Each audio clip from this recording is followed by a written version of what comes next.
After many long years of begging and waiting, Oraimo finally gave us more headsets. After the Boom Pop, I really thought that was the end, but they brought out the Boom Pop 2 and the Boom Pop 2S, and I was happy. I like the simple design of the Boom Pop 2 from the box.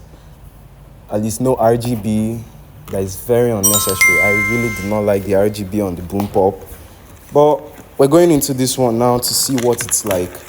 Now, I got these for 25,000 as at the time of recording, and even though I'm posting this late, the price hasn't gone up too far. It's around 29,000 now on the Oraimo website, and you can still get it for cheaper with my promo code below. Now, enjoy the rest of the video. There's really nothing more to it. It's a headset and it's really nice. Get one yourself, it helps. See you later. Also, like and subscribe for more content like this.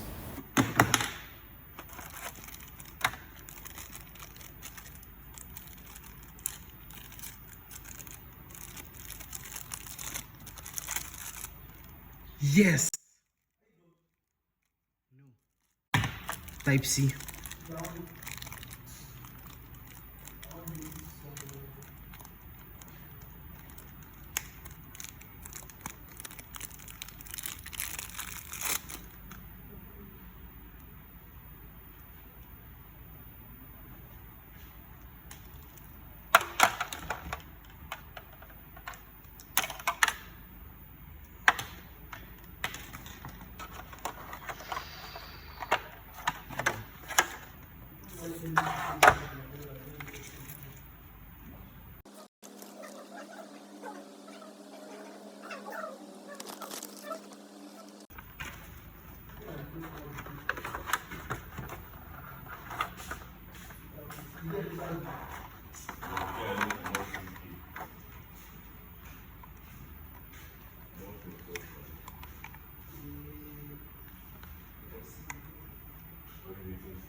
Well, that's all for now. See you later, and I take all your questions in the comment section. Bye.